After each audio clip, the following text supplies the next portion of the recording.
Good evening. This is Tuesday night, and we're back again to United West and Sharia Crime Stoppers.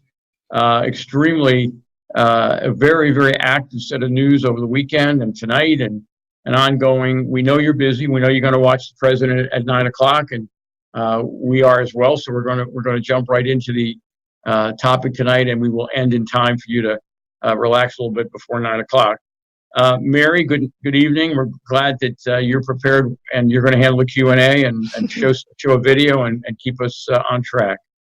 Do my best. Okay, we are very, very happy to tell you that Curtis Bowers is with us this evening. And Curtis, good evening. Good evening. Thank you so much for having me on.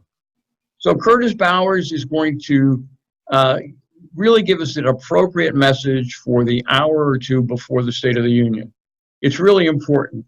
I'll give you my own personal testimony. I was, in some sense, born again because of Curtis Bowers and the Agenda documentaries. I don't use that word lightly, but I was pretty much asleep at the switch in 2012, and I happened to see the movie Agenda. I really couldn't behave the same way after I saw that movie. And from that time forward, I've been trying my best to share the movie, but the message that you're going to see tonight, we're actually going to show you a trailer. That changed my life. We could talk about that a little bit more as we get into the Q&A. So Curtis, just give us a brief introduction, and then we're going to show a trailer and then have an extended conversation with Curtis Bowers. Well, thank you so much. I'm a family man at heart. I've had 9 children, and it's been 12, 13 years ago now, I was a state representative in Idaho. I was appointed by the governor, so I got kind of thrown right into this thing. And I started to research what is going on in our country. I noticed that my entire life, we'd been going the wrong direction. And that really concerned me, especially for my children, because I know the reality, if we keep going in the direction we're headed, we're going to get there. And so I started to dig in and study and started to come across the purposefulness behind the decline in America. And some of the things we'll talk about tonight and the movies go into in detail. And once I realized the changes that had taken place over my entire life in America happened for a reason. It wasn't an accident. It was people and groups that purposefully set out to tear down our families, our churches, our institutions, our morality. And I came across a list of goals, which we'll talk about a little later. They were communist goals from 1958. And when I read those, all of a sudden I realized I need to become a filmmaker because people need to understand what is happening to our country and how serious it is and where we are really heading, not where people say we're heading. And so we're going to talk about that tonight. But Agenda, Grinding America Down was the first film we made. We've had over 20 million people watch that at our free showings and online. And the second film that I think we're watching the trailer for tonight, I believe, is Agenda 2, Masters of Deceit. The first film was the history of how we've gotten to where we are from 1883 to today.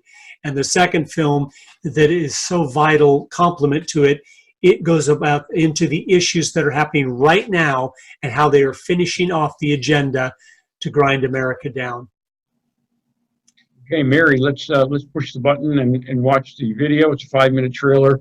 We'll come back with lots and lots of commentary from Curtis. All right, here it comes. You and I have the courage to say to our enemies, there is a price we will not pay. There is a point beyond which they must not advance. And this is the point I think Americans need to comprehend. If America goes down economically, it will go down militarily. If America goes down militarily, we all go down. The free world is finished, and will be finished for a very, very long time. Everything, practically, is in a self-destructive mode. We're in the most critical period we've been since the Revolutionary War. We're not alert, we're not awake with what's happening. They would just as soon see this country on its knees and everything equalized. That concept of collectivism, big government, is a magnet for the predator class. The plans for all of this are to have everything globally in place by 2020. If we're that dumb and we allow this to happen, we deserve everything we're going to get, because we're going to get it right in the neck. We're headed into what could be a nightmare that would make all the atrocities of the 20th century look like they were a dress rehearsal. When people are afraid, they ask government to do more, not less. Their theories are designed to scare the people to believe there's a crisis when there is not a crisis at all. There's no crisis. I think we're losing more and more freedom because we are afraid. The left wants you to believe that catastrophe is always just around the corner. And the only way to avoid it is to do exactly what they say. But this film will show everything they do is just a Trojan horse of deceit, carefully crafted to advance their real agenda of finishing America off. We have been the main stumbling block to world communism since it first raised its ugly head. From the promotion of Islam to the propaganda of climate change, from the deceit of Common Core to the manufactured economic crisis, and from their manipulation of the evangelical church to the unsustainable debt burden. This film will show the issues are simply being used as a smokescreen to hide the purposeful, premeditated, treasonous attacks on the foundations of our freedom. The war on religion has just purged us from being able to determine right from wrong. You know what Alexander Solzhenitsyn said about Russia? How the communists took over Russia? He said, "We forgot God." It will expose the tactics and strategies our enemy is using to prey on the good nature and caring spirit of the American people. Their magnum opus of fraud and corruption is sustainability, the most clever on-ramp to totalitarian control ever devised. This film will show it has nothing to do with clean air, water, and stewarding our resources, things everyone is for. No, unfortunately, it is just a masterpiece of marketing being used to convince people that a one-world problem requires a one-world solution by a one-world government. Under the new Agenda 21 movement, we've been demoted. We are now below the earth. And if we are less than the earth, then there is no tyranny against man that cannot be justified under the premise of protecting the environment. If you believe that there's nothing special about man, it can take you all sorts of places. Unless there is a change in this country, we are going to end up at the end of the line in a totalitarian state. Their stated agenda, carved in stone on a monument in Georgia and outlined in documents placed in the Ark of Hope, is to eliminate 6.5 billion people by century's end. And they will succeed if we don't stop them. This is not just a fight for the United States of America. This is a fight for civilization itself. It's everything Karl Marx dreamed of before our very eyes. I think they've pushed us over the cliff in ever since. America isn't going to fall. We are falling.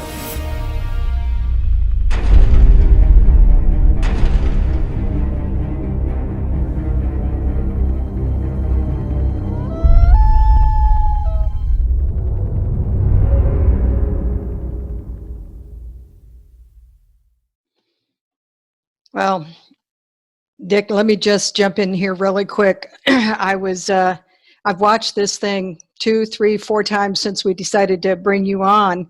And I just caught something new. It actually had a lady, and I didn't capture her name, that said that all of this work is going to be done by 2020. We are here. And Alan Keyes is right. Dr. Alan Keyes is right. It's not that we're going to fall, we're falling. Wow.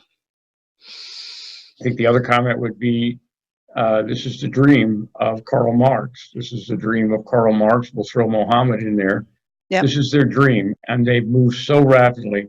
Barack Obama certainly expedited everything, and he was running the country when you were building the first film, and etc. We're talking about Marxists. We've done that before by name. We're talking about Bernie and Elizabeth and Pete. Joe's in there. We're talking about Rashida and Ilhan. We're talking about Marxists. We're talking about the Pope. These are real people. They're doing real things. This is as real as it can be. So, Curtis. Let me jump in. Let's not forget all of the new candidates coming into the election cycle as well. There's so many of them that are the Marxist jihadists that are running for office now. Excellent point. Curtis, maybe you start where whatever you think is appropriate, but I know when I first saw this first film in 2012, I was very, very impacted by the 1958 document. So somewhere in your early remarks, maybe you can bring people up to speed who may not know about it, just like I didn't know about it. Yeah, no, thank you. Those of you that maybe don't know a lot about this, I know it can be a lot to stomach when you're like, oh my goodness. And that's not the point. The point is to sober you to action, and to, if you're a Christian, to be praying more for our country, but also to understand, again, it's purposeful. No one denies that America has changed dramatically in the last 50 years. And I think many, like myself, thought for a long time, it's just the way things go. It was an accident. It wasn't purposeful. It was just countries slowly fall apart over time. But when I dug in and I saw a lot of people, when I say, I think the Marxists have something to do with this, if they don't know about that, their first reaction is to go, well, how could they do all this so quickly? And I'm like, oh, it hasn't been so quickly. It's been over 100 years of purposeful, strategic planning with the end game in mind. And Lenin stated it in the 1920.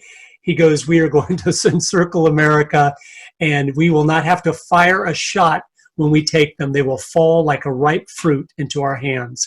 So this has been 100 years of slowly crawling in through gradualism and incrementalism, influencing schools, Hollywood, media, entertainment, and the rock music world, and things, just slowly to just keep pushing things to the left. And it's happened gradually. So a lot of times in 1 year, you don't notice that much change. So you feel, oh, maybe the change isn't that big. But all it takes is people looking back a little ways. I just think back to my growing up in the 60s and 70s and think of some stories and things that happened to me. I realized we have changed so much more than we think we have, because we've all changed with the change. So we feel as the whole thing slid to the left, we've slid some of the distance too, so we don't feel like we've gone that far. But here's a thing I came across and really shook me up when I first read it. There was a book written in 1958 called The Naked Communist by Cleon Skousen. And Cleon Skousen had been a FBI agent, and while he was there, he had gathered all the information from all the FBI agents that had gone undercover into communist cells all throughout the country. And he compiled a list. He goes, here's the 45 main things that they're talking about doing to take us down from within. And so he wrote a book, and it was a bestseller. It sold a couple million copies. So people knew about this. This list was even read into the Congressional Record of the United States in 1963. So this isn't some hidden thing I'm talking about. It's right out in the open, but most people have ignored it, thinking, oh, that's silly, they'll never accomplish this. But let me read you a few of these goals. And if you were alive in the 50s or 60s, you'll see yourself how much we've changed. If you weren't, I'll explain to you the dramatic changes that have taken place. We wonder why our kids right now, millennials, 35 and under, 70% of them want socialism. They say that's what we want to go for. 30% of them, which is just shocking to me, it came out a couple months ago, want communism. That's how little they know about socialism and communism. But did that happen overnight? Did all of a sudden, how did they all start thinking communism was good? No, it didn't happen overnight. In 1958, goal number 17 was this: get control of the schools, use them as transmission belts for socialism, soften the curriculum, get control of teachers' associations. They wanted to use them to start teaching socialist ideas and how socialism is just and fair and capitalism is selfish and evil.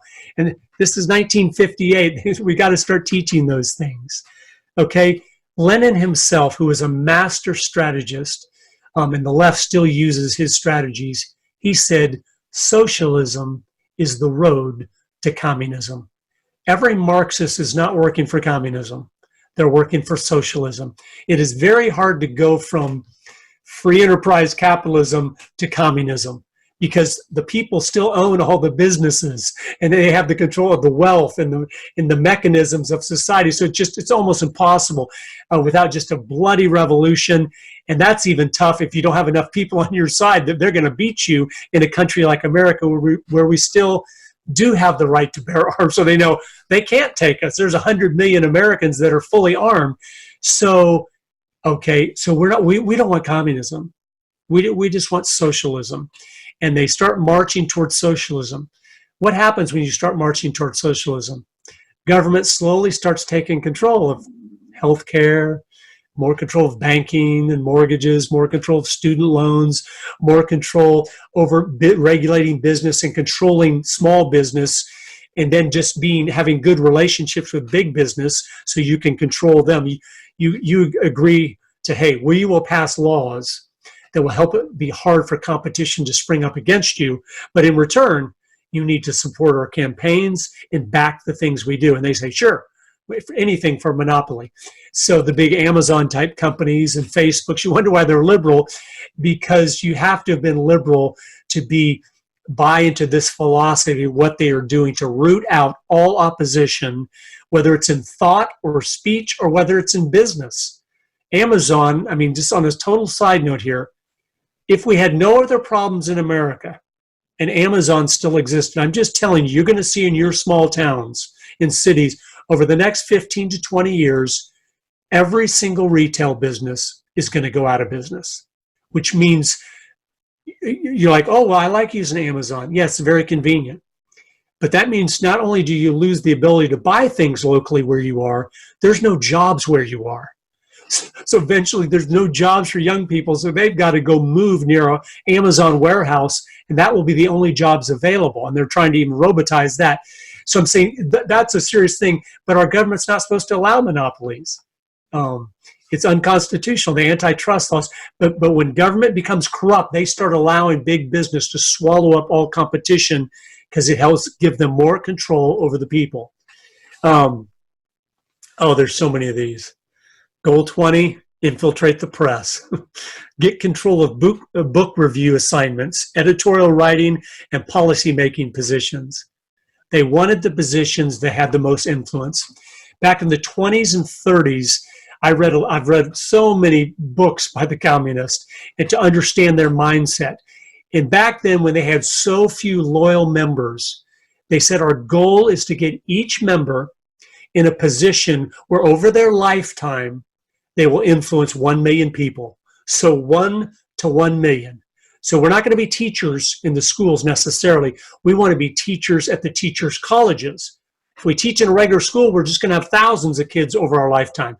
But if we teach at the teachers' colleges, we're going to have thousands of teachers, and they'll have thousands of students. So it was very strategic. They wanted to be in the editorial page and controlling what goes in because they know that's the most read section of the paper. They were very strategic. Goal number 24. As a Christian, this really hit me hard, some of these morality ones, because I go, how do our enemies understand our morality is our greatest strength? And we don't seem to get it. Goal 24. Eliminate all laws governing obscenity by calling them censorship and a violation of free speech and free press. Okay? We have an obscene culture. They knew if you have an obscene culture, it will start collapsing on itself. I might tell you a quick story. I know we're short on time, but it's to make this point, because most people don't understand what's happened. It was about 1973. I was 8 years old. I went to the store with my mother. It was Ma's Brothers department store in Tampa, Florida. And she had me wait outside the store because she was buying some feminine things. And that even is funny today, how they were so protective of innocence back then. They didn't want me going into a ladies' department to see something I shouldn't. So I waited out on the sidewalk outside the door. On the other side of the doorway, and I'll never forget it because it scared me to death, there was a man that was just a rough-looking character. Long hair, tattooed head to toe, which back then was very unusual. And he was talking to another gentleman. I'm sitting there at 8, just minding my business, waiting for my mother. And while he was talking to that gentleman, he used the word hell. And most of you listening probably go, big deal. What's the big deal about that? Well, here's how much we've changed. After a couple minutes, all of a sudden he looked over and he saw me. And he came right over and put his face down right in my face. And I still remember what he looked like because I was so scared. I didn't know what he was doing. And this is what he said to me in 1973 America. Son, I'm so sorry for saying that. I didn't see you standing there. That's how much we've changed. A guy that was just a hardened guy. He knew you don't talk like that in front of children. Isn't that amazing? Amazing. But that just emphasizes that we don't realize how far we've come. Goal 25, break down the cultural standards of morality by promoting pornography and obscenity in books, magazines, motion pictures, radio, and TV. We have a pornographic society today.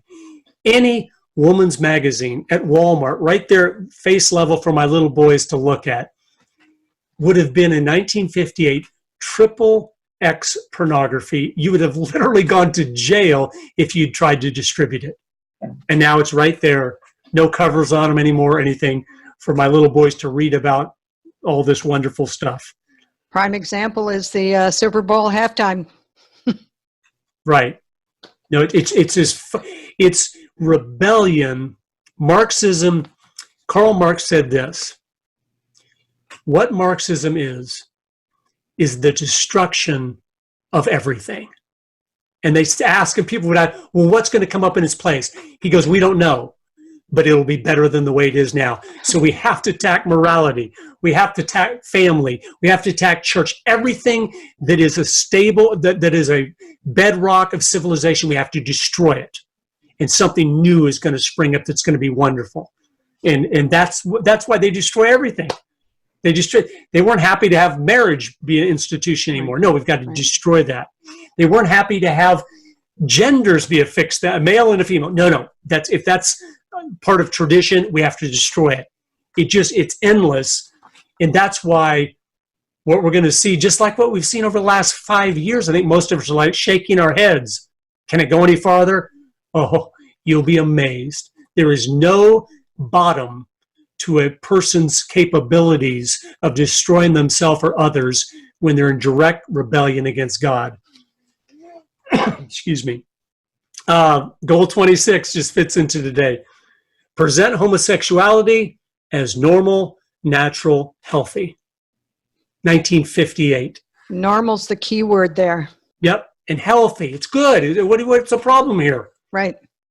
The book, The Naked Communist.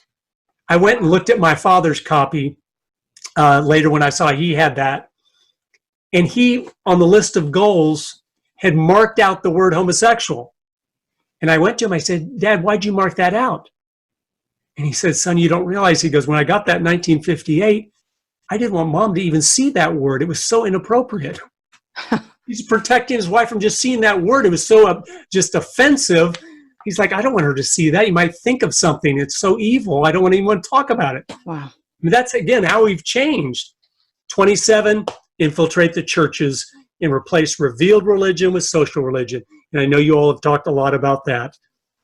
They knew the church has such influence and power over people, they had to get in control of it. They didn't want to destroy it. They wanted to destroy what it was, but they wanted to capture it and use it for their advantage because they knew how powerful it was. And the list just goes on. And I read through that list for the first time in 2008, so 50 years after it was written. And it just, I remember when I felt face turning blush. I'm by myself and my temperature's rising. I'm like, you gotta be kidding. Our enemy gave us a list. We got a list of what they're gonna do to us and we've let them do it? What kind of people, what kind of stupidity could that be? And so it really shocked me. But that's what we're up against. Is everyone that's pushing all this radical stuff, are they a Marxist or a communist? They're not necessarily, because they might not even know what that is, but they are in their philosophy. They are in that the motivation of their life. They are in what they're doing. The top people definitely are. They know exactly what they are doing. This is not this isn't a joke to them or anything. They know we have to break down the society so we can rebuild it in the way that we want it. And so a key thing for you to understand is we are on a road to Marxism, okay? And the reason they go to socialism first is because they know, just like we know, socialism doesn't work. And so, but what happens in the process of building a socialist society, government gets the strings of business and medicine and all the different levers of society. And so then if they want to step into totalitarianism, it's very easy because they already got control of everything. So it's the even the dictionary here.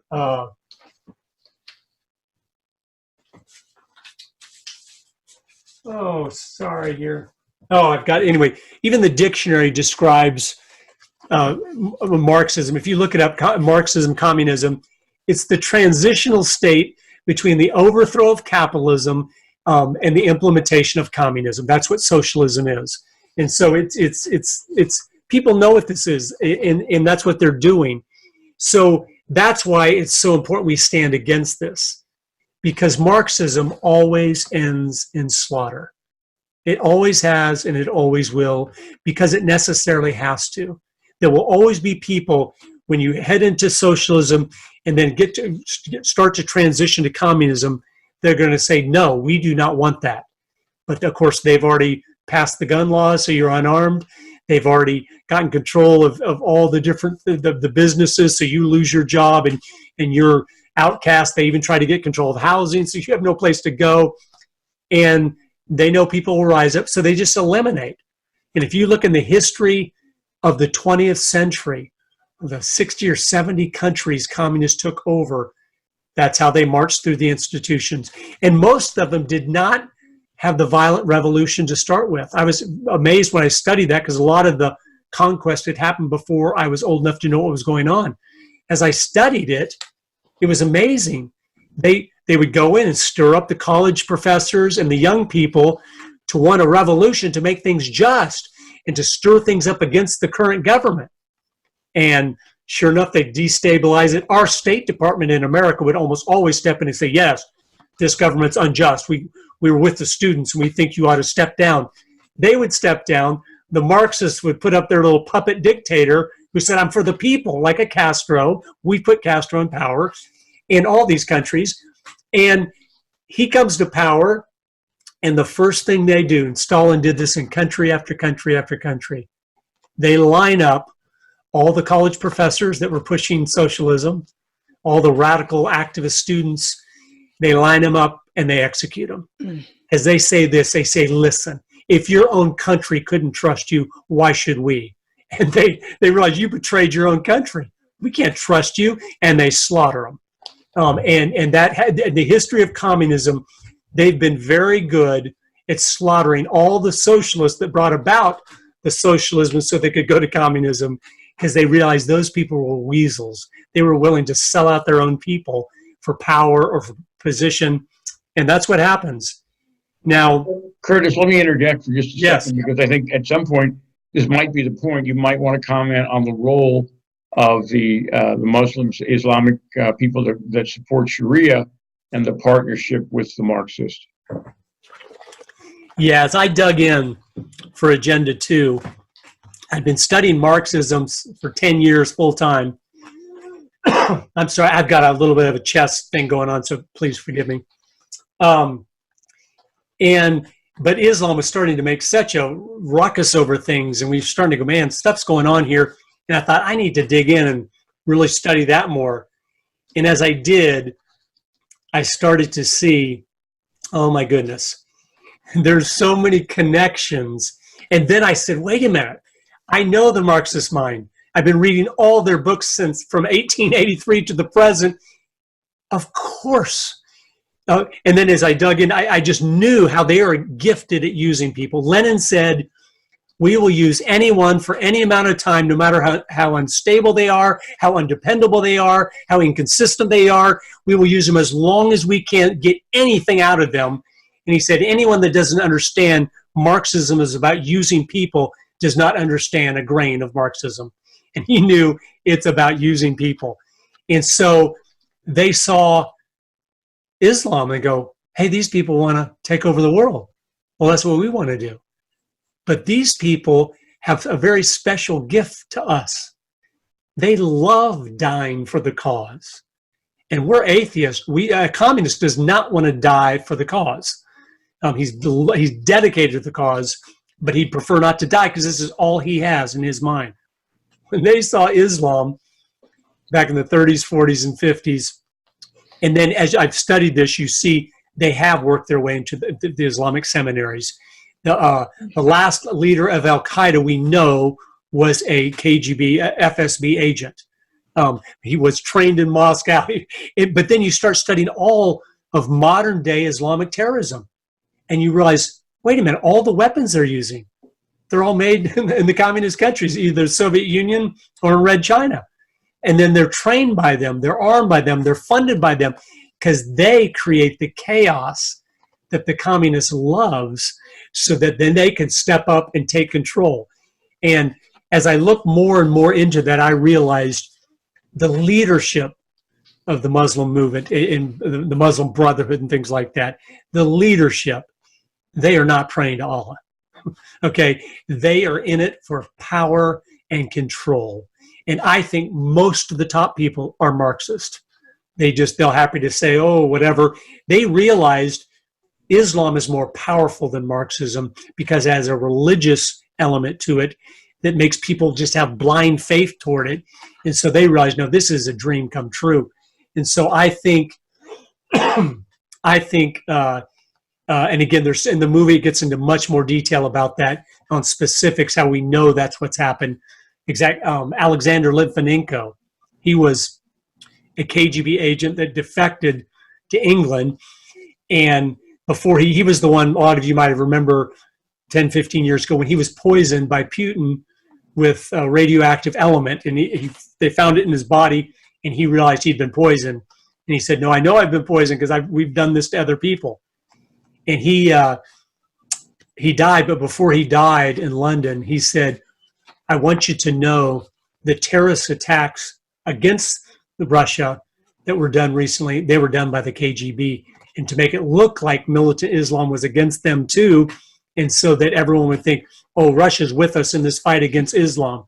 And that's not the case. And that's why Putin killed him, because he knew he was starting to come forward on a lot of that.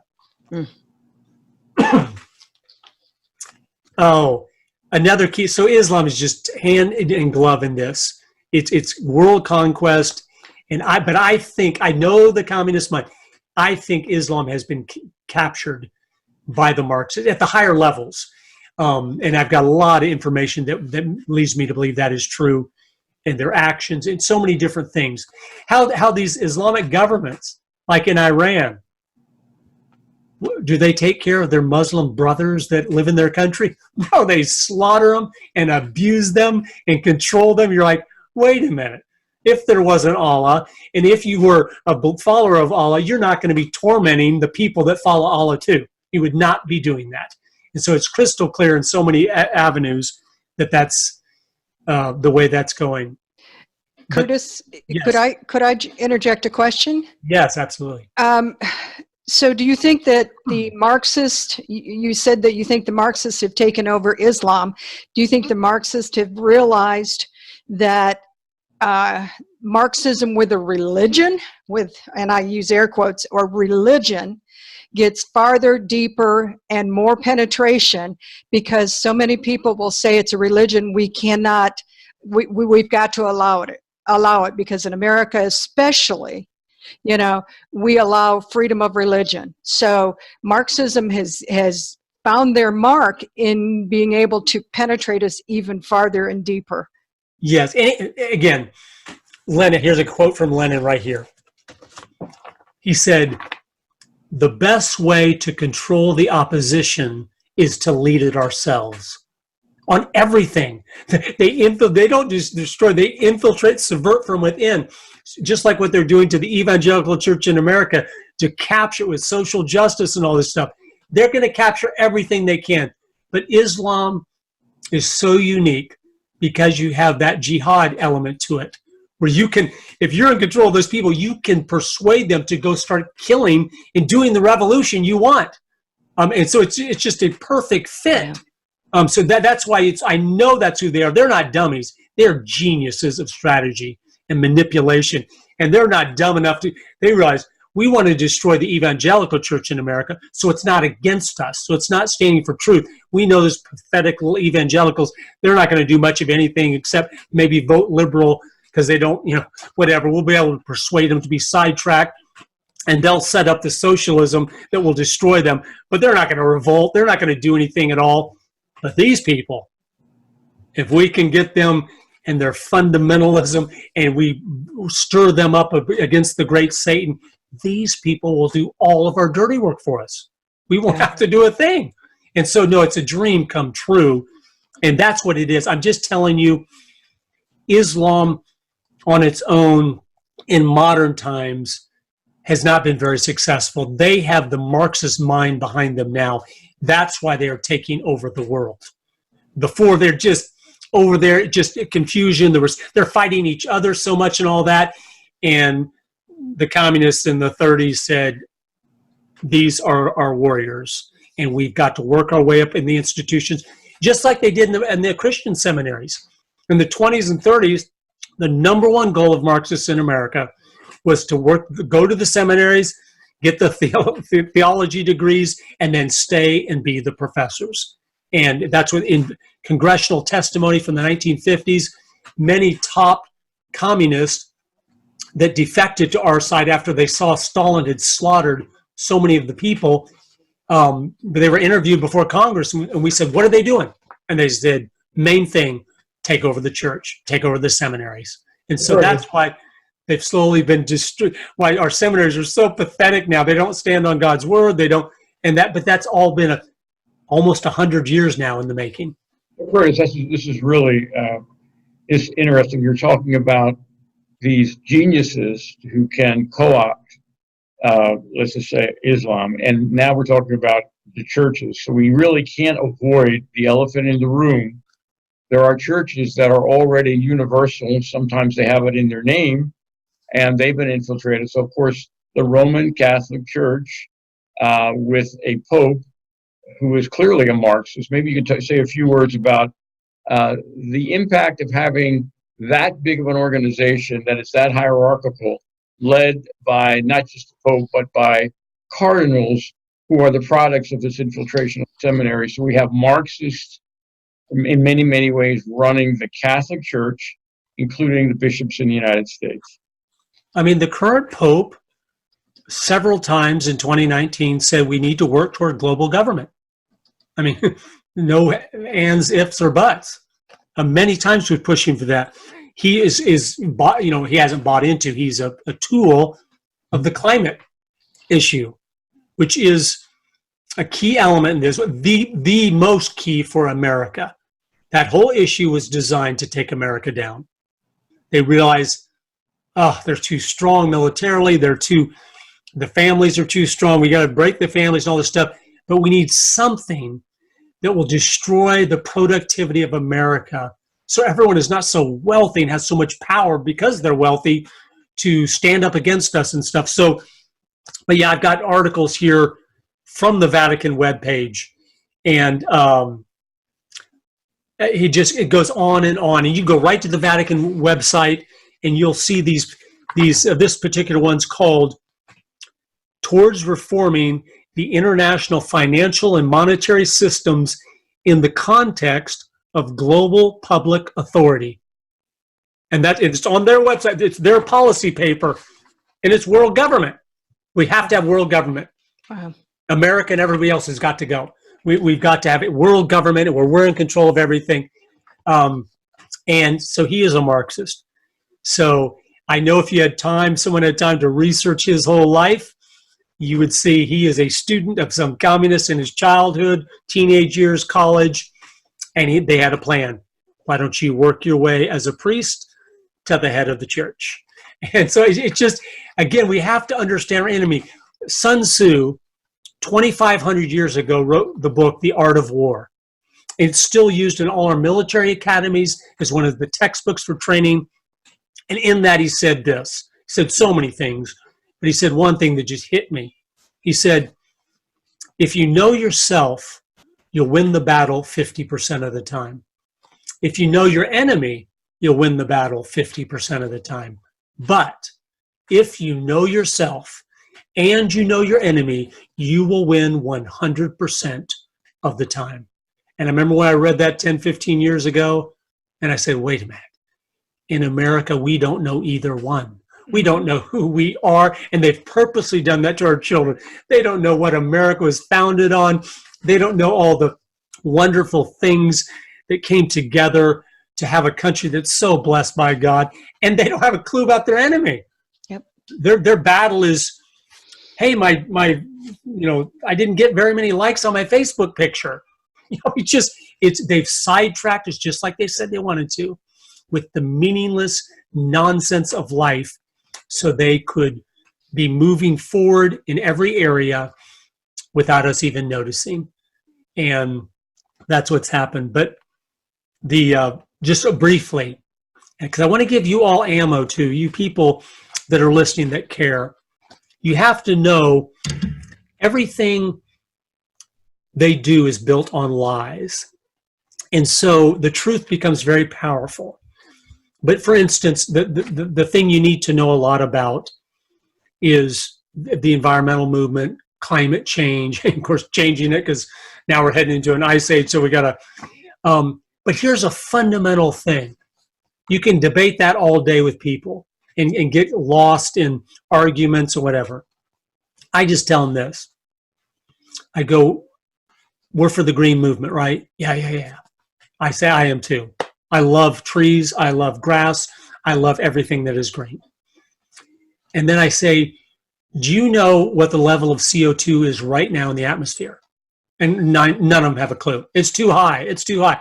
I go, do you know what it is? No, it's 400 parts per million. Okay, yeah. Do you know where that needs to get to be the best, the optimum level for everything that is green? Because we're part of the green movement, right? And they'll say, no, I don't know. Or they'll throw out some dumb number. And I'll say, well, if you study CO2 for a minute, you'll find it's the most vital element of all the elements in the atmosphere. And the optimum level for everything that is green is 1,600 parts per million. That's why greenhouse growers pump carbon dioxide into their greenhouses and double, triple, and quadruple the level, because when you do, every time you double CO2, plant growth efficiency increases 35%. So in a greenhouse, if you just double CO2 to 800 parts per million, your tomato plant will produce 35% more tomatoes on the same plant. I mean, but the optimum level is 1,600. And so you're cutting CO2, which is in reality, it's plant food. It's fertilizer for everything that is green. And yet they call their movement the green movement, the movement that's trying to cut this and hurt what is green. And they don't even, they're so ignorant on the topic, they don't understand when you get to 150 parts per million, all plant life dies. We're at the bottom of this thing, not near the top. And if you then study CO2, how is it created in the atmosphere? It's the oceans. It's stuff where we contribute a teeny little bit, but we should never want to cut our little bit. We should go, hey, any business that pumps out X number of CO2, the bigger your carbon footprint, we're going to give you tax credits. Because it literally is helping everything that's green. A few environmentalists that are not wackos said, I was reading an article, he said, I hope we can increase the CO2 level to 600 parts per million or so. He goes, if we can, the Amazon rainforest, they'll be totally fine because those trees will start growing so fast. Even though they're being cut down, the new ones will come up faster and everything. I just wanted to give you a little detail on that issue because it's not going away. You can never step down from an issue of saving the planet to something else. You would lose your followers. So this issue will never go away. They'll keep trying to make it more and more religious, so it's just emotional instead of factual. And of course they're willing.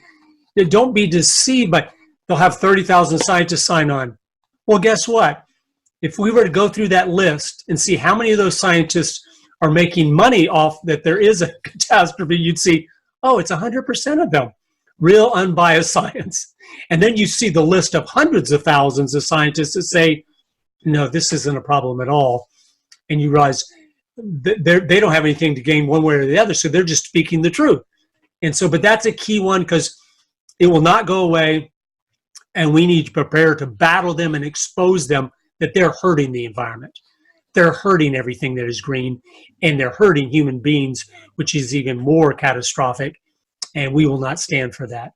They estimate 5 to 10 million people die each year in the world just from the policies that have been put forward by the environmental movement and have been accepted by different countries and things. That's not acceptable. And most of those, if anyone cares, are Black people in Africa, and that is unacceptable. Well, Curtis, you started by talking about, you took some of us who were alive back then, back into the 1950s, and just made the comment about how dramatic things are. And I think one of the observations would be the notion that we had a different thought process. We had God, of course, which created absolutes, and whether you were a good person or not, you knew you were supposed to be a good person. And we've moved so far away from that. But we also had training in terms of critical thinking. And now we have a whole collection of people who don't think that's a good idea. It's more important to be warm and fair and fuzzy and not be critical, and to be judgmental basically means just to be judgmental means that you're a hater. So we have this level of, I guess I would suggest the biggest change is in mental capacity, mental sanity. I'll use the word sanity. We've created a whole bunch of people who deal without reality. They deal with something that's not real. It's emotional, and that's massive. And of course, that's part of the manipulation. Anyway, just I think you've helped us with that. What have been some of the reactions that you've seen to people who bring you around the country to speak, but also who do acquire the films and show them? I'm just curious what kind of impacts you've seen when people actually see something in a form that's entertainment and education. Well, we're very thankful. God has blessed the film tremendously. From the first showings we first started going to when we finished it, it was just what we had prayed for. It shook them up in a sobering way. I didn't want to depress them. I wanted to sober them. And then it seemed to motivate them. No, it has been, I've had literally tens of thousands of emails from people all over the country saying, thank you for your film. I love our country. I didn't know what to do for it. I knew something was wrong. Now I understand what's happening. And now I'm using your film to have showings in my home or whatever. Thank you for giving me for something to do for my country. And it just thousands, I mean, literally not an exaggeration, thousands and thousands of emails. I've been in hundreds and hundreds of meetings all over the country, been in 43 states, most of them 5 to 10 times each.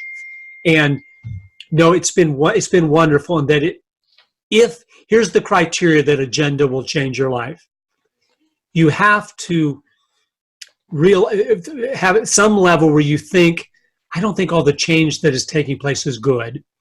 And then you have to be where you, down in your heart, you love this country. That's the only two. You can be as ignorant as the day is long, don't have a clue about anything. But if you love America and you realize, oh, man, a lot of things don't seem to be the right, something's going wrong, it will change your life.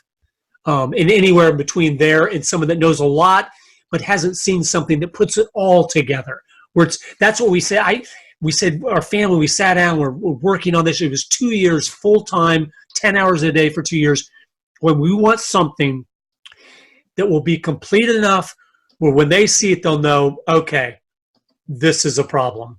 And they'll hopefully go, wow, I need to be more engaged in what's happening in my country. And that is what it has done tremendously. Well, Curtis, we are about one team, one fight, and we're focused on the 2020 election, which we're focused on. We call it the 2020 fight because as we see indications of all kind of crazy behavior, it may be an election, it may not. It may just be a regime change by force or whatever. We call it the 2020 fight. As a graduate of your films, I guess I would suggest to people, and we're going to talk a little bit more about that at the very end, this is a vehicle for 2020.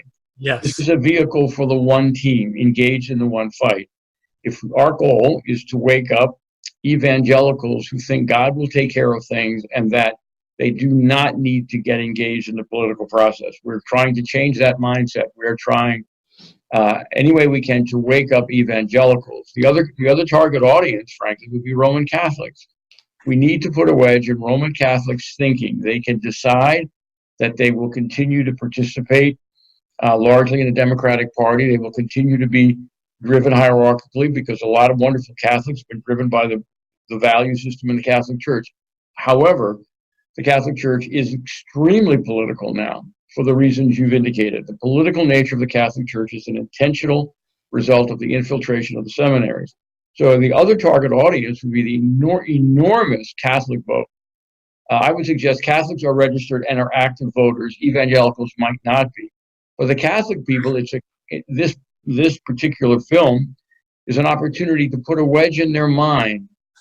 If they understand the purposeful nature of Marxists trying to take down their country where they are free to practice their faith, they may be moved to not pull the lever the same way they've done and their parents have done. So this is the two targets are the evangelicals and the Roman Catholic community. And I guess my observation is this film could be a major tool for them starting right now to work their way through the year. I'm just curious about your thoughts on that. Yeah, absolutely. Because again, it gives you a little taste of all the issues without having to go on hours and hours. It's 90 minutes, both of them. If you watch both of them, it's 3 hours of your time. You will be an expert on what has happened to our country. You'll know more than 99.999% of the people in America. And then as you invite people over, one lady in Tennessee emailed me back. She said, I just want you to know tonight I'm having my 27th showing of Agenda in my home. and she goes, I make my famous fajitas that I invite different groups of people over, and then we watch the movie and just talk about it at the end. And I emailed her back. Of course, thank you so much for doing that. And she emailed back like some of the other people did. She said exactly, no, thank you for giving me something to do for my country. Excellent. I didn't know how to wake people up. I've given them books. They never read them. I've given them stuff before. And they go, this movie, people will come over and watch a movie. And so it's a great tool. I know God had me do it for such a time as this. I think it had a huge influence on 2016. I know in my heart, and I'm not saying that about me. God's the one that did something with the movie. I made the movie, but I'm like, what do I do? How do I get this out there? And God blessed it. And he motivated people like you and others all over that got copies and shared it and got copies. And every time we'd get those orders, my kids and I would be packing them up to send them out. And we'd be thanking the Lord. Thank you, dear God, for allowing our family to make some kind of difference for this wonderful country. So it's a great thing. We have a special thing on there right now too called the Election Pack. I think it's $99, but you get about 15 different things. It's normally about $300 for that same amount of stuff because I wanted to cheaply give people tools that you could wake up 15 people with that. Just think if you between now and the election, you woke up 15 people where they're like, wow, I didn't get that before. Now I get how incredible that would be. What a difference that would make. Right. Let me ask you, if I might, you have mentioned so many areas, the schools, the churches, the community leaders. If you had one area that was greater impacted by what's going on by the Marxists, the jihadists, what area would you say was the most critical for people to, if they tomorrow woke up and said, I've got to do something. Now that I've seen this and heard this, I've got to do something. Where do I need to start? Is there one critical area that you can think of, maybe something I didn't mention, that you could recommend to people to say, here's where you need to start first because this is really the worst it's ever been? Wow. So many, isn't it sad that so many things are the worst they have ever been? My heart personally is for young people. Everyone's isn't, but I can't stand what they are doing. Agreed. To twist the hearts and minds and souls of our children. I mean, it is just, it breaks my heart. I would say, first and foremost, if you are someone that still has the ability to influence your own children and your grandchildren, do it. Because you're responsible for them too at a certain level where that's not for your country, that's for yourself. God gives us children and grandchildren not just to enjoy, which they're very enjoyable, but to influence and to mentor and to disciple and to encourage and motivate to go do something that's meaningful and helpful and right. And so that's a key area. I think, again, just between now and November, I really think more than even focusing on one issue, if you were to get some of these films and focus on some people, all of us have a different circle of influence. Who are your 5 friends? I only got 5 friends. That's all right. Influence your 5 friends. And the benefit of the film is you don't really know which of those 20 issues that you address in the film are going to catch somebody's attention. Yep. For somebody, it might be children. For somebody else, it might be the influence in the church, etc. Exactly. And I think you include in the scope of the films the impact of Islam. So again, I was part of a wave.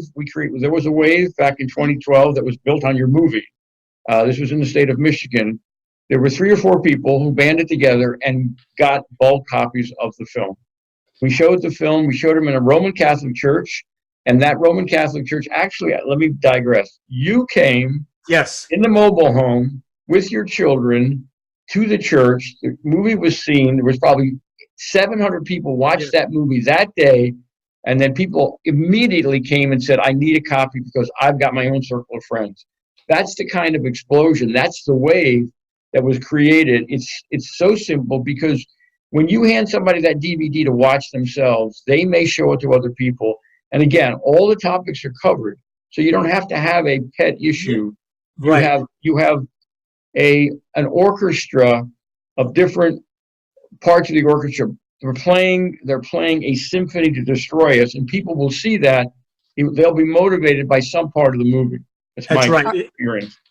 That's right. Because I hear people all the time, a different part of the movie is what they'll bring to me, like, oh, that really got me. And someone else will say something totally different. Here's the thing, too. When you do use the movie, then it's not you talking. You don't have to know all this stuff perfectly. It's these experts. Everyone I interviewed in both films were people, one, that love this country with all their heart, and they've been studying these issues their whole life. Yeah. So I mean, and so many of them have even died now. M. Stanton Evans and Phyllis Schlafly and John Stormer. These stalwarts have spent their entire life trying to wake the troops to wake up America. This is what's happening to our country. And so, the film just allows you to you watch it several times first, so you've got an understanding of it, and then. And here's another key thing it does. It will help you not waste time on people that really could care less to begin with. If you show it to them, and they're like, well, I don't have time for that, you realize that's not the person to spend my time with.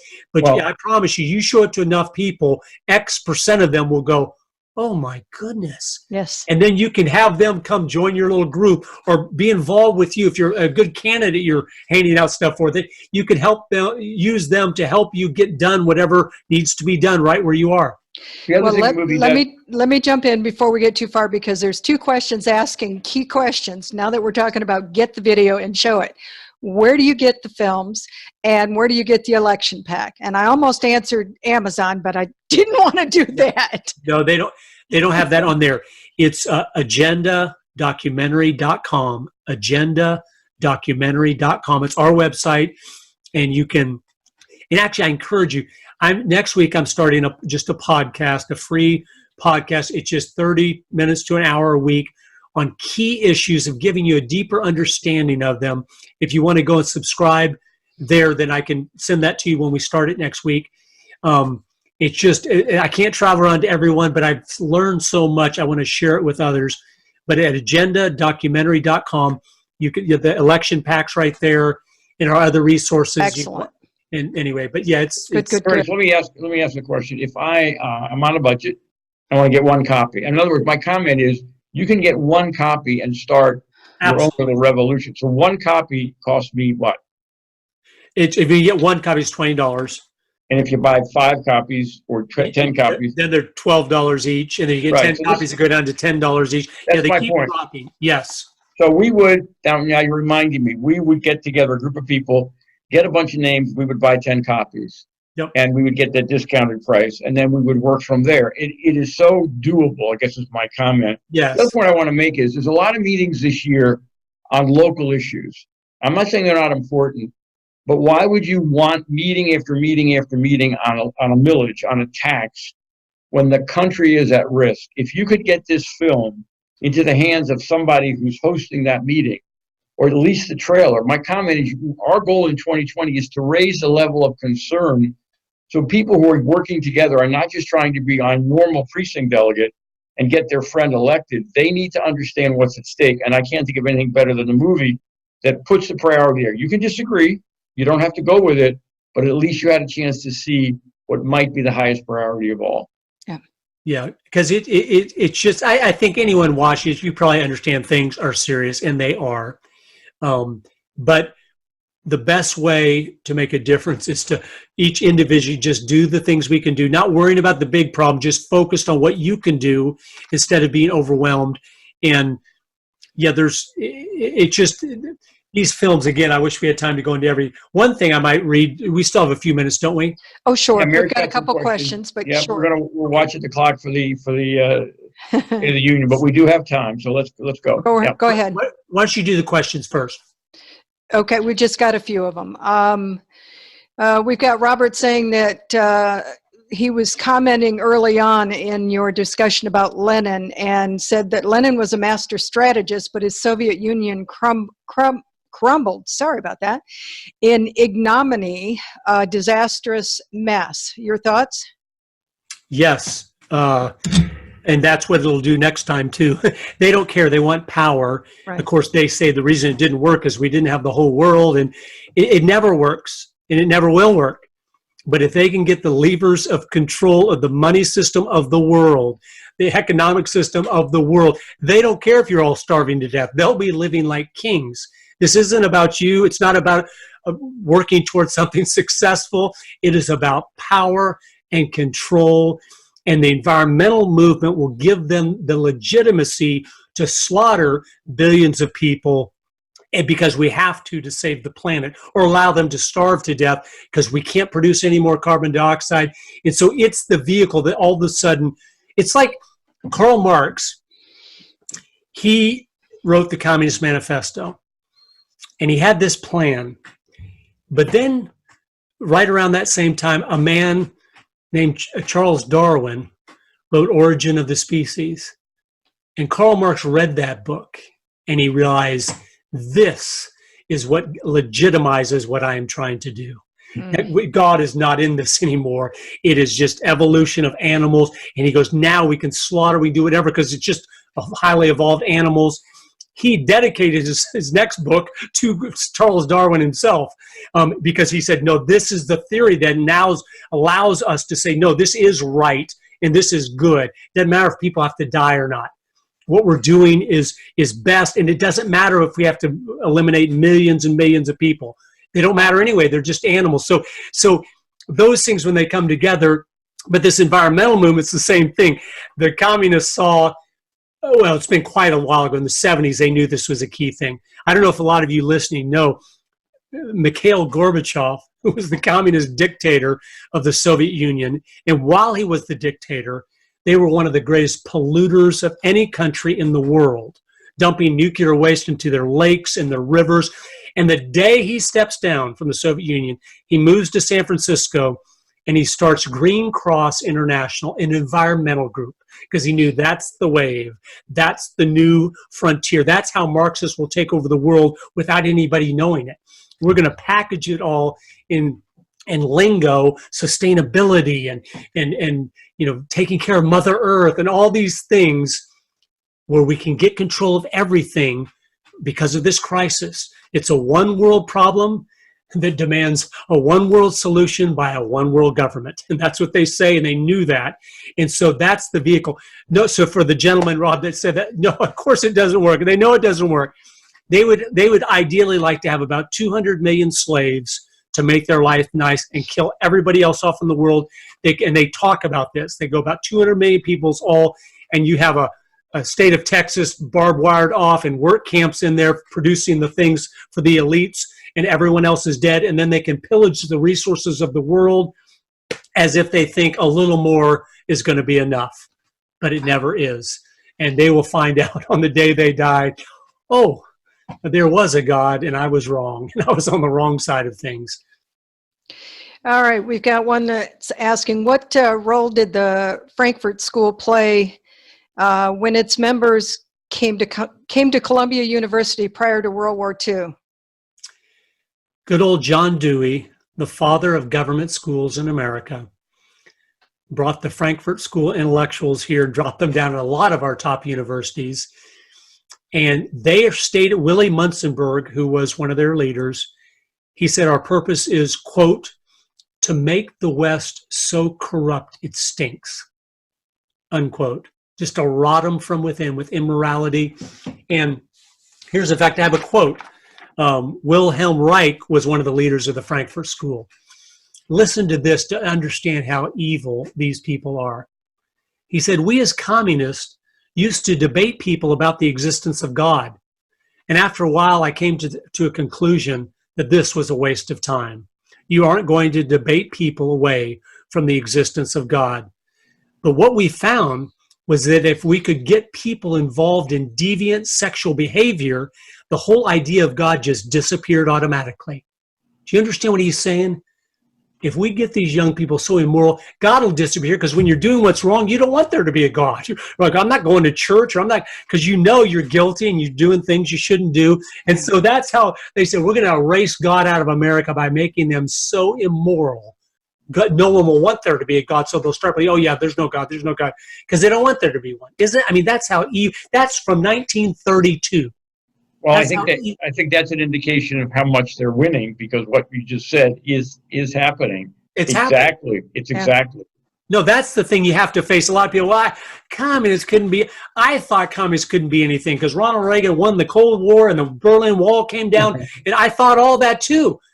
And then I started reading them, and I said, wait a minute, why are we still marching in their direction if they don't exist? Why is every one of their goals being checked off if they don't exist? And I realized whether I like it or not, or anybody likes it or not, the stark reality is they are stronger today than they ever have been in history. And they have created they have accomplished the greatest feat that has ever been done. And it's this: they have convinced their enemy they don't exist. And so there's no one against them. Communists, they don't exist. So they have done the greatest thing ever in warfare. They don't believe, they've convinced us they don't exist, so they can do anything they want. And we'll just go, well, that's ridiculous. That's not bad. And so, but that's what's happened. But the point too is, if somebody tries to just in a small way imply that they do exist, and people should be aware of that, it's immediately shut down. That's why a critical body of work like 90 minutes of uninterrupted, highly documented information is what it takes to scare the heck out of people. Because if you just give them one little piece, they will brush it aside because they're afraid to acknowledge. You cannot not acknowledge. If you sit there for 90 minutes, you cannot dismiss this. That's the point. Yeah. That's why it's so important that it's all there in one place, and that's our best shot as far as I'm concerned. Yeah. And then for people that want to dig in deeper, I'm getting ready this week. I had it once before, but put up a recommended reading list on our website of books that just document they'll show you that what I mentioned in the films was just the tip of the iceberg. It was just enough to whet your appetite to realize we got a problem. And the body of evidence every year with some incredible books that keep coming out that are researching this show it's even broader than I painted it. Wow.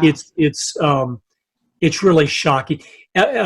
Stalin's Secret Agents, M. Stanton Evans, the last book he wrote before he died of cancer a couple years ago. He's one of the greatest researchers ever. He'd take 7-8 years to write one book just studying original source documents. He has in there document in FDR's administration alone, there were over 200 Soviet spies. 200. If you had one or two, that's a problem. He had 200, that we know as a fact today from the declassified documents, 200 communist spies in his administration. And one of them, something we didn't mention yet, but it'll show people how rotten this thing is. One of them was a man named Alger Hiss. And he was his right-hand man.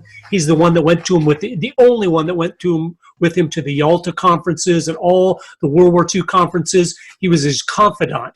And he's also the one that in 1945, FDR gave the job of starting the United Nations and writing the original charter of it and being the first head of it. And we know today as a fact he was a Soviet spy. So they have been working for so long and they've never been removed. That's what a lot of people don't get, is they've never been removed. In the 30s, 40s, they were penetrating all through our government. And we know that now but there was never a point where we stopped and said, okay, let's get them out of there. It never happened. In the 50s then, Senator Joseph McCarthy said, there's 200 people I think are communist. And of course, he was just so destroyed. A lot of people, even on our side, think, well, he was a little carried away. Facts now show he wasn't carried away. His only problem was he underestimated the problem of penetration. And he didn't realize they were in such positions of power, he couldn't even say something like that without him just being destroyed by the media. So, well, let me make a comment and then maybe we should finish up with the questions.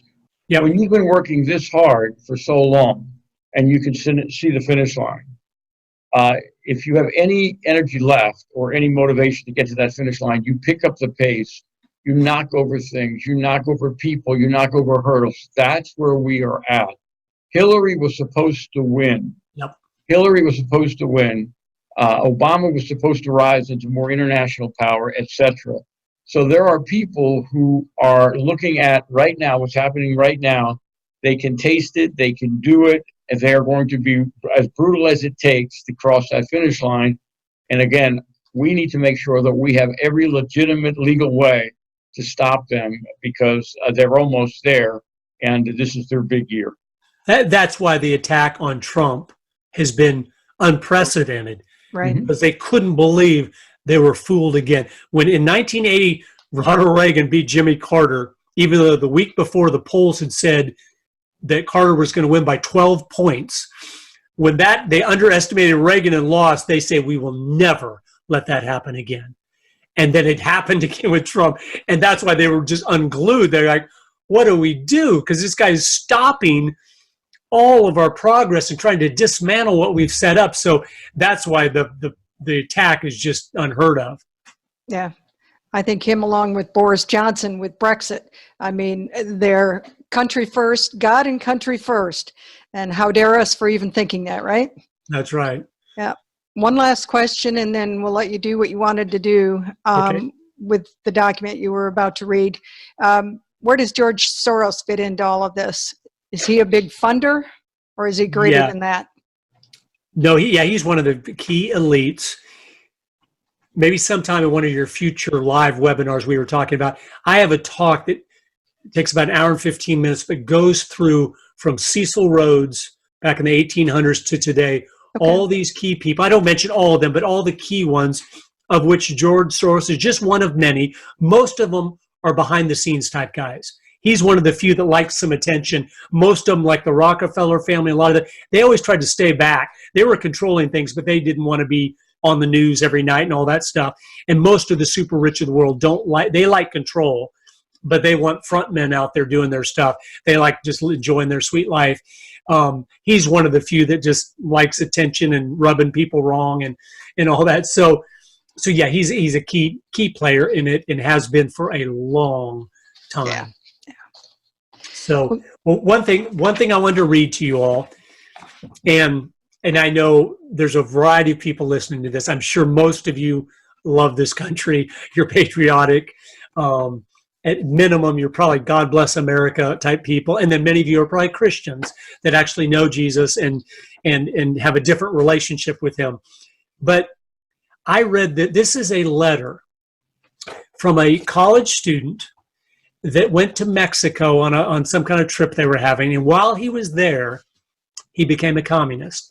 And it's a letter he wrote to his fiancée telling her why he could not marry her now because he'd found a new love. And I want you to I'll just read a little bit of it, but I want you to see the mindset they have. And it sobered me, it humbled me, and it made me ashamed of myself, to be quite honest, because I am a Christian, and I know I'm on the side of right, and I know there is a God, and he loves when we stand for the truth. And I go, I don't think I stand for the truth like this guy stands for a lie. And just listen to this for a minute, it's so powerful. We communists have a philosophy of life which no amount of money could buy. We have a cause to fight for, a definitive purpose in life. We subordinate our petty personal selves into a great movement of humanity. And if our personal lives seem hard or our egos appear to suffer through subordination to the party, then we are adequately compensated by the thought that each of us, in his small way, is contributing to something new and true and better for mankind, the struggle for world communism. There is one thing in which I am dead earnest, and that is the communist cause. It is my life, my business, my religion, my hobby, my sweetheart, my wife and mistress, my bread and meat. I work at it in the daytime and I dream of it at night. Its hold on me grows, not lessens, as time goes on. Therefore, I cannot carry on a friendship, a love affair, or even a conversation without relating to this force which both drives and guides my life. I evaluate people, books, ideas, and actions according to how they affect the communist cause and by their attitudes toward it. I've already been in jail because of my ideas, and if necessary, I'm ready to go before a firing squad. Wow. Are you that are listening, are you committed to the truth like that? And you might need to reprioritize things in your life. And it's never reprioritizing that hurts your family. Anything you can't do with your family, you shouldn't be doing. But there's lots you can do with you if you still have children at home. And you need to get them engaged in this battle while they're young, so they know there is a cause worth fighting for, and it is righteous, and it can change the world, and it's for good, not for evil. And so, but we've got to step things up in our seriousness of educating our circle of influence, the people God has put in our path, because the hour is getting late, and it is serious what we're up against. And once you lose freedom, it's so hard to ever get it back. And that's what we don't understand, because we have had the most wonderful life that any people have ever lived since Adam and Eve. I mean, God has so blessed this country where we have such an abundance and such freedom to talk and to do and to love and to start businesses. And we think that's normal. It's not normal. Yeah. And it's nothing has been like this ever before. And I don't think ever will happen again if America actually falls, because I know what these people are up to. Very nicely said. And you wanted to share with us some encouragement and some hope? Yes, because you need it now, don't you? We do. Yes, we do. Good. And this is one story from my family about how important it is to be faithful in the little things. Okay? It's about my father. And I love this, God, how allowed this to happen in my family. In 1961, my mom and dad lived in St. Louis, Missouri, and my dad was full-time getting his PhD in electrical engineering and working full-time for McDonnell Douglas. So he was a very busy man. My mom was pregnant with my sister, and the doctor had told her, you can't get out of bed for this pregnancy or you're going to lose this baby. She'd already lost 4 children in a row, and they said, you're going to lose this one too. So she stayed in bed, but she used her time wisely. And she started reading lots of books. One of the books she read was a book called Masters of Deceit, which I named my second movie after, to honor a man that tried to warn us. Masters of Deceit was a book written by J. Edgar Hoover, who was the founder and head of the FBI. He'd been head of the FBI for 35 years, okay? And he wrote a book in 1958 telling us this: Americans, if you don't wake up, these masters of deceit are going to take you over from within. He has a whole chapter in there, in 1950, whole chapter on the church. He goes, we see them. My agents are seeing it. They're going into the seminaries. They're going into the schools. They're going into the Hollywood. They're going into the media. He said, you better wake up. And nobody hardly listened, except my mom. She read that book and it shook her up. She told my dad, Jim, you got to read this book. He said, I'm too busy with school to read this book. And she said, you have to. So he read the book and he realized, wow, I didn't know this was all going on in our country. So what they did, they got strategic, and I encourage you to get strategic. What they did is my mom would be home in bed all day, so she would get all the St. Louis newspapers and she would read the letters to the editor. And anytime one was written by someone that got it, that was sharp, she'd realize we need to connect with them. So she'd call them up and say, we need you to start a small group in your home. And for the first meeting, my husband's going to come over and give a 2-hour lecture on communism. And they did this one night a week, even though they were so busy. And eventually, with some other people's help, nationwide, they started over 10,000 of them within the next 2 years. But anyway, so my dad tells me the story. He said, I came home one night and it was pouring down rain and I was just so tired. Been in classes all morning, then working all afternoon. And I get home, and right when I walk in the door, Mom says, I got a meeting set up for you tonight. And he was like, oh, I can't do it. He said, call, cancel it, whatever. I can't do it. And so my sweet mom, is so persistent. She said, you need to go. You don't know who might show up. So he went. He drove across St. Louis in the rain. And when he got to the meeting, just a few people had shown up. But he was faithful in the little things. And he gave the 3 people that showed up a 2-hour lecture on communism. Mm. When he was done, one of the men came up to my dad and said, if half of what you said is true, we are in serious trouble. Wow. And my dad said, well, that's why I'm doing this, even though I'm so busy. They became good friends, and he started borrowing everything from my dad. All his books, he'd read everything. Within a couple months, he knew more about this threat than my dad did. And he came to my dad. And he said, Jim, I'm going to quit my job and write a book on this. And my dad's like, well, don't get carried away here. He said, no, I've checked. I've got enough savings to last 2 years. So he quit his job as editor of a national magazine. He took his savings and researched for 2 years and wrote a book. He finished it January of 1964. But he couldn't get anybody to publish it because he'd never written a book before. So he self-published it. Now, everybody listen, remember 64 America. Of course, there's no internet. There's no credit cards. If you want a copy of his book, you literally have to send him cash or check in the mail.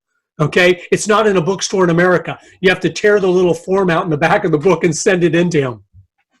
And in 8 months, out of his garage in 1964, he sold 6 million copies of that book. And when Ronald Reagan was elected president in 1980, he said, I would never have been elected president of the United States if John Stormer in 1964 had not written the book, None Dare Call It Treason, the book from the man that came to my dad's meeting. It started the entire conservative movement in America. And I tell you this, people listening, you might not be the person to write the book, but you might be the person to influence the person that writes the book. You have to be faithful in what you can do. This country is worth fighting for. Truth is worth fighting for. And God's principles are worth fighting for. And we can't give this to someone else. Yes, we need to be praying for our country. And that's very important. But God gave us hands and feet. And he wants us to be a part of what he's doing. He, in 2016, showed us a great act of mercy by not allowing Hillary to be elected. And then having someone that, in my opinion, was a very unlikely answer to my prayers of, God, would you have mercy on us in this country? And he knew exactly who we needed. Someone that was a tough New York businessman and that would maybe do things differently than we would recommend, but he would stand up for America and he would stand up for us. And it's amazing to me still. I'm just blown away that God has just directed his path. A lost man that just, he's done more good things 10 times than what Ronald Reagan did. And I love Ronald Reagan. There hasn't been a president since Calvin Coolidge that has done a fraction of what he's already accomplished in 3 years. And so we need to be praying for him, and we need to be acting by educating others with the truth. That's all. As conservatives, whoever you are, conservatives, anyone that loves America, your duty and the reason you love America is because truth is important to you. And so you have to stand for it when it's being attacked. You can't allow people to be hung out to dry by themselves. If someone's being attacked, we got to stand next to them and let them know, hey, you're not alone. Thanks for standing up. And we got to be willing to take some shrapnel, or we're going to get to the point where the boot's on the back of our neck and it's too late. Mm-hmm. And we'll go, oh, I wish I would have. It's too late. But right now it is not too late. And I encourage those that are Christians, and this is just for those that are born again, you need to be living a life that is pleasing to God. Okay? He didn't save you so you could go play footsies with the world the rest of your life. He saved you so you could share the good news with others, and you could live in such a way that your very life, that the kindness, the way you're unselfish, would be a light for him of truth in this world. And we need to do that. This life is a vapor, okay? And it's going to be gone before we know. We all know it's just going so fast. And to have not used it wisely is foolish. And we have such a great cause to stand for. Amen. Powerful, very powerful, and very nicely stated. Thank you. You're welcome. Thank you. Mr. Bowers, you've been a gift for us tonight. We thank you very much. We're going to say goodnight to people in just a minute. We want to remind people that next Monday night we do have Claire Lopez. Next Tuesday night we have Dr. Steve Kirby, and we would welcome you back. Tonight's been very, very special. This will be posted. We would invite you to post and to use this webinar, as well as to go to, I believe it's Agenda documentary. Agendadocumentary.com. Agendadocumentary.com. Look at the trailer. Challenge people to watch the trailer and start the wave. You heard a wonderful story about individual people multiplying their influence. I can't think of a better vehicle for you to spend your time this year with this vehicle. And again, we want to thank Curtis Bowers for all of that and for the sharing this tonight. Thank you so much. Thank you. Appreciate what you all are doing. Thank you. We are blessed tonight. Good night.